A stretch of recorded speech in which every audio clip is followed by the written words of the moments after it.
Você tem o costume aí de dormir pouco por vários dias seguidos? Deixa eu te contar, presta atenção. Você sabia que isso prejudica a saúde? Causa mal-estar? É a famosa ressaca do sono, já vou falar sobre ela? Nós vamos bater um papo agora com o médico do sono, é isso mesmo. Doutor Silvio, peraí, Musman, para eu não falar o acento errado. Bom dia, doutor. Bom dia. Seja muito bem-vindo. Obrigado. Que bom tê-lo aqui. A gente já estava aqui, já tá fazendo até consulta aqui, nos bastidores. Eu falo que o intervalo é um programa à parte, doutor Silvio. É um programa... Conta pra gente, doutor, sobre essa questão do sono.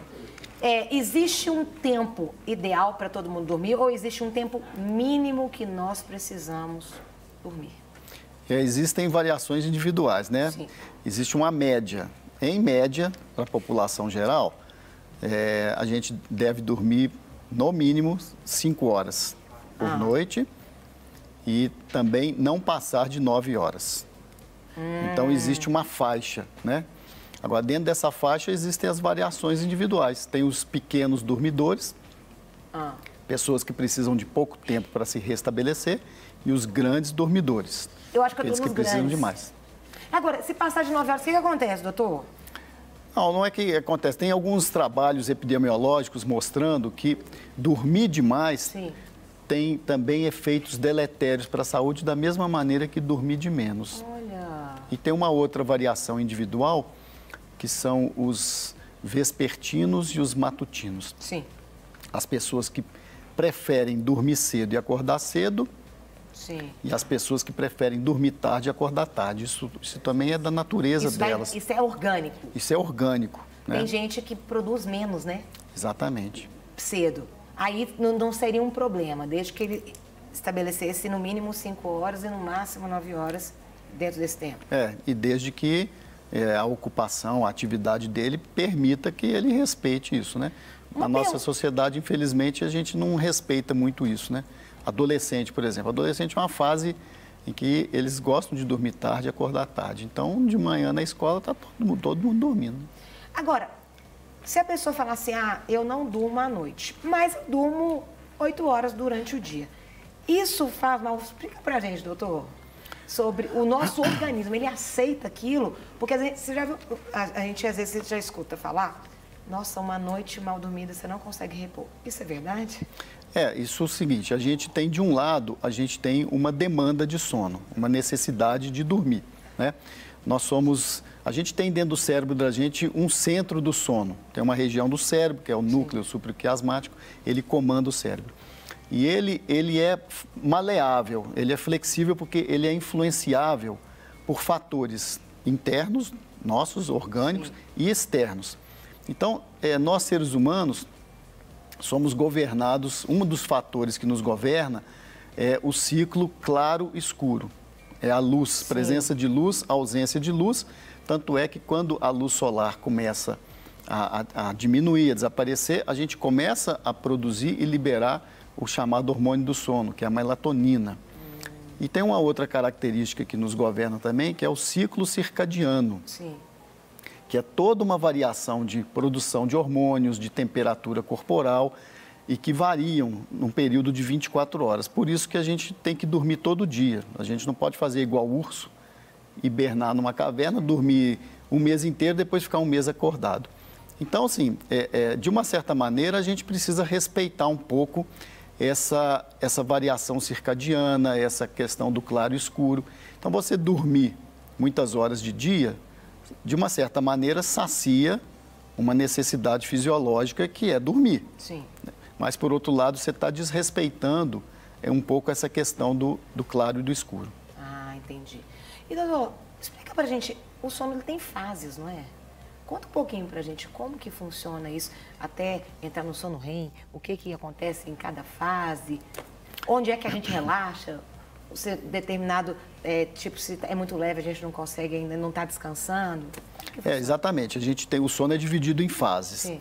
Então, você citou aí o sono REM, que é o sono dos movimentos oculares rápidos, e ele é tão importante na nossa vida que existe um grupo, que é o sono REM, Sim. E o outro que é o não REM, né? De tão importante que ele é. Entendi. E o sono não REM, ele é dividido em 3 fases. o sono 1, 2 e o 3. O sono 1 e o sono 2 são os sonos mais leves. Sim. Que são importantes também. É a cochilada? É uma cochilada, é aquela madorma, né? Sim. Agora, o sono 3 já é uma fase profunda e o sono REM também é uma fase profunda em que há um relaxamento muscular muito grande, um descanso. E uma das grandes importâncias do sono REM é a fase do sono em que há uma organização do cérebro, consolidação da memória, do aprendizado. É tipo uma limpeza? Uma como limpeza. Se fosse um computador e vai limpando ali coisas boas e coisas ruins que você passou no dia. Exatamente. Então, por exemplo, eu estou conversando aqui com você agora e estou vendo ali o nosso colega que está filmando, ele está com um bonezinho azul. Sim. Então, o meu cérebro está registrando essa informação. Mas ela é importante, no final das contas? Ela não é. Então, durante o sono, o cérebro vai descartar essas questões que não são importantes e vai consolidar na memória aquilo que é importante, o que eu conversei com você, o que é o conteúdo da... Seja coisa boa ou, às vezes, um desgaste também, ele consolida nessa hora? Também. E aí a gente tem a questão do sonho, né? Sim. Que, de uma certa maneira, é uma maneira que a gente tem de vivenciar essas experiências diurnas, o que aconteceu no seu dia, o que aconteceu no seu passado. É uma encenação. A sorte é que, durante a fase em que a gente tem mais sonhos, a gente não tem movimento. Os movimentos do corpo, eles são cortados, né? Como se desligasse a tomada muscular. Senão, a gente entra naquilo que é o sonambulismo, em que você está sonhando, mas você está encenando do ponto de vista motor. E aí pode ser, às vezes, até perigoso, né? Doutor, essas fases, existe, por exemplo, você dormindo... durante 2 horas você está no sono 1. Aí se você é a terceira, existe, por exemplo, para o sono REM você tem que estar na 5ª hora que você está dormindo. Ou isso é de cada um? Como é que funciona isso? Não, existe o seguinte, a gente transita por essas fases ao longo da noite. Então a gente, por exemplo, você segue uma sequência. Sono 1, sono 2, sono 3, REM. Depois você volta. Então o sono REM, por exemplo, ele vai aparecer, em média, depois de 70 a 120 minutos que a gente dormiu, e ele vai se repetir em torno de 5, 6 episódios ao longo da noite, e cada vez ele aumenta mais. A duração dele é maior. Tanto é que, geralmente, a gente acorda da manhã interrompendo um sono REM. Por isso que, às vezes, você não quer, às vezes, levantar. É difícil. Isso. E você tem, sim, a gente tem, cada fase dessa do sono tem percentuais de normalidade, né? Quantos % da noite que você tem que ter ficado em cada fase. Olha que interessante. Quem tem apneia, ele não consegue chegar no sono REM? Ele consegue chegar... Eu tinha um amigo que ele dormia, doutor. Ele dormia, tipo assim, estava aqui conversando, tipo assim... Ele sentou, dormia. A apneia é o principal distúrbio do sono. Sim. Só para explicar para os nossos telespectadores, a apneia são pausas intermitentes que a gente tem na respiração durante o sono, na grande maioria das vezes por um mecanismo obstrutivo. Porque quando a gente relaxa muito, a musculatura que mantém a via aérea aberta relaxa e acaba fechando. Sim. Então, se você fica sem respirar, e isso muitas vezes acontece quando você está querendo entrar no REM, porque é a fase do relaxamento muscular, o seu cérebro, para te salvar de não morrer sufocada, ele sai do sono.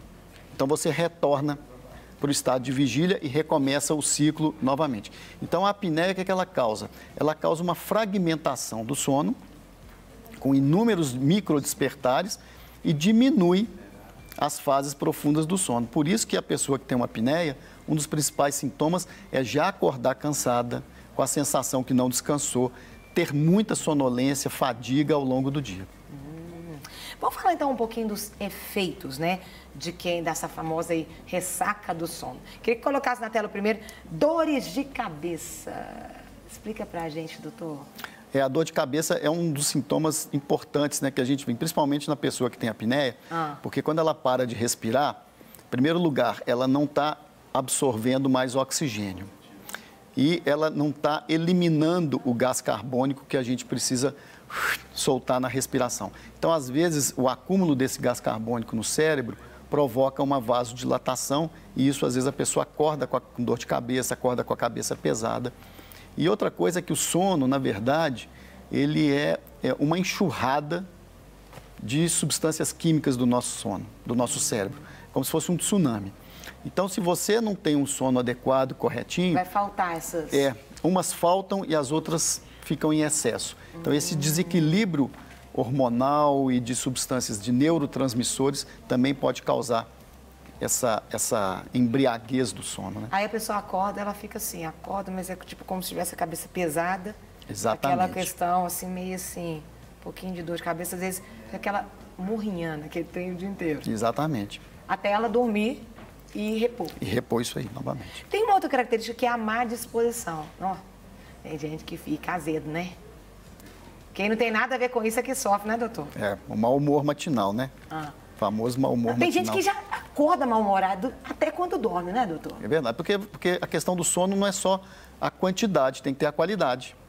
Então, às vezes, você dorme, mas não descansa, porque a qualidade do seu sono não está legal, não está boa. Aquelas fases estão desequilibradas, né? Bom dia para quem? Bom dia para quem que eu estou levantando aqui? Começou segunda-feira. Tem gente que... É por aí mesmo. Mal-humorados de plantão. Você precisa dormir mais, meu querido, minha querida. Eu acordo acelerada, assim. Eu acordo, bom dia! Tipo, se eu não tivesse dormido, continuo conversando naturalmente. E aí, infelizmente, você está se tornando uma exceção, né? Porque grande número de pessoas hoje tem distúrbio do sono. Tem algum problema de sono. Principalmente porque as nossas mudanças sociais provocaram muito isso, né? O que não falta hoje é estímulo para não dormir. O estresse, a mente acelerada, até você conseguir desligar a mente, é um processo. Estímulos visuais, né, de som. Sim. É WhatsApp, é Facebook, é Twitter, é Instagram, é filminho, é televisão, é jogo de futebol tarde, é filme. Então, quer dizer, a luz da televisão, a luz do computador, né? Então, tudo isso hoje é um preço que a gente está pagando, né? O senhor diria, doutor, que às vezes é necessário a gente ensinar o nosso cérebro, dar os estímulos corretos? Por exemplo, o quarto tem que ser o lugar de dormir. Então, no quarto, você vai evitar usar o celular, você vai evitar não ter televisão, para que o cérebro aprenda que quando ele chegar ali, é para dormir. Porque eu pergunto isso porque lá em casa, quando eu vou para frente da TV, para dar uma cochiladinha, o meu cérebro já sabe que tá aquele barulhinho ali, eu gosto, acho delícia, eu dou aquelas cochiladinhas. Aí o marido fala, ele desliga a televisão, fala, você não tá vendo? Eu falo, tô sim, tô nada, aquele barulhinho. Mas quando eu vou pro quarto, que é um lugar que não tem televisão, se eu ouvir um barulho, me incomoda. Exatamente. Porque eu tô acostumada, lá é o lugar de eu dormir. Você falou perfeitamente, isso é um conjunto de medidas que a gente chama tudo isso de higiene do sono. E uma das coisas é essa, a gente sugere que não tenha televisão no quarto e que o quarto seja o lugar para a pessoa realmente dormir sem grandes estímulos, quarto escuro, né, sem barulho, então tudo isso. Então é um conjunto de coisas que a gente sugere para a pessoa, para que ela, de um determinado momento da noite para frente, até a hora de dormir, ela comece a fazer isso para diminuir esse grau de excitação cerebral. Entendi. Então, é o tipo de música que você ouve, é o tipo de programa que você vê, é o tipo de leitura que você faz. Bebidas excitantes, café, bebidas à base de coca, né? Coca-Cola, Pepsi-Cola. Até atividade física, tem gente que acelera. Exatamente. Tem gente que não pode fazer atividade física porque fica tão ligadona que tem dificuldade para desligar. Tem gente que toma banho antes de dormir, acelera. Se eu tomar banho, eu relaxo, eu fico tranquilo. Isso também é engraçado, isso é orgânico? São variações individuais, né? Aí já então a pessoa tem que começar a prestar atenção, identificando quais são os fatores que nela especificamente dificultam. E tem que fazer essa higiene do sono. Tem uma outra também característica, sonolência excessiva. Como é que o senhor definiria essa sonolência aí excessiva? Então, a sonolência excessiva, ela é uma consequência desse sono fragmentado e mal dormido. Ou ela é uma consequência da privação do sono, realmente a pessoa está dormindo menos do que precisa, ou ela está dormindo a quantidade normal, mas o sono está fragmentado, seja por uma apneia, seja por uma doença que chama da movimentação anormal das pernas, doenças que fragmentam o sono, que não deixam ela ter as fases normais. E aí existem ferramentas que a gente usa na prática para definir exatamente essa sonolência excessiva. Então, existem questionários que a gente aplica para a pessoa responder. O mais famoso deles é a escala de Epworth, que foi desenvolvida para isso. E existem alguns exames que também são feitos para a gente documentar e mensurar esse grau de sonolência. Mas a sonolência a gente tem que ser investigada, porque ela está acontecendo por causa de uma doença. A apneia, por exemplo, é a causa mais frequente no nosso meio. Então, normalmente a gente realiza alguns exames, que o exame mais tradicional da medicina do sono é a polissonografia, que é um exame feito à noite, né? Geralmente à noite, com a pessoa dormindo, em que a gente mede tudo isso. Vê a atividade cerebral, vê quanto tempo que a pessoa dorme, mensura essas fases do sono, vê se ela para de respirar, vê se ela movimenta de forma normal os membros, se ela não tem um foco, por exemplo, de epilepsia noturna. Então, são várias coisas que podem ser estudadas. A famosa leseira, ela é o quê? Ela é essa má disposição ou é um pouco dessa sonolência? Às vezes a pessoa, tipo, você está falando, mas ela não está absorvendo. Uma das consequências da sonolência e da fragmentação do sono é isso que a gente chama de déficit cognitivo, né? O déficit cognitivo é quando você começa a falhar a memória, a atenção e a concentração, principalmente. Sim. E uma das consequências mais sérias disso são os acidentes. Acidentes automobilísticos, né?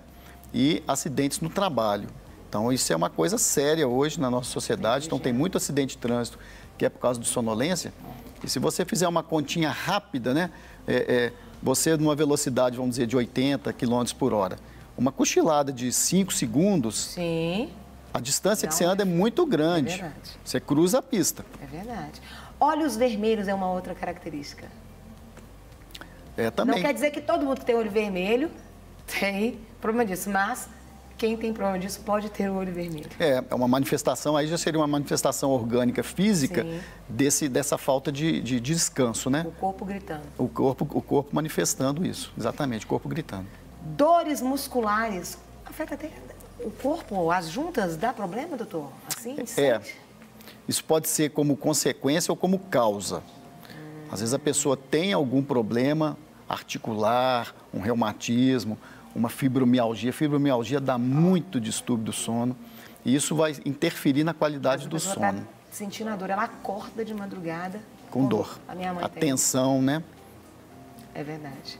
E aí uma coisa pode levar a outra ou vice-versa. Vice-versa. E a outra questão também é aqui, né? Na região da articulação temporomandibular por causa de bruxismo, por causa de estresse, que também é causa de fragmentação do sono. Aí você fala, pastora, teve muita coisa que você falou. O que a gente pode fazer? Nós vamos dar uma dica aqui para você amenizar esses problemas. A primeira é atentar-se à postura. Como é, doutor?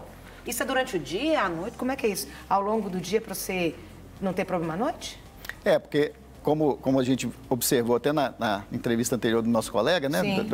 Essas questões também vão fazer um desequilíbrio e vão te provocar dor e desconforto à noite. Entendi. Né? Então, a postura, o colchão, o conforto do quarto de dormir, o travesseiro, tudo isso tem que ser um ambiente propício para essa higiene do sono, te propiciar um ambiente agradável para você poder relaxar e dormir. Porque uma das coisas principais que a gente observa hoje é que as pessoas não relaxam.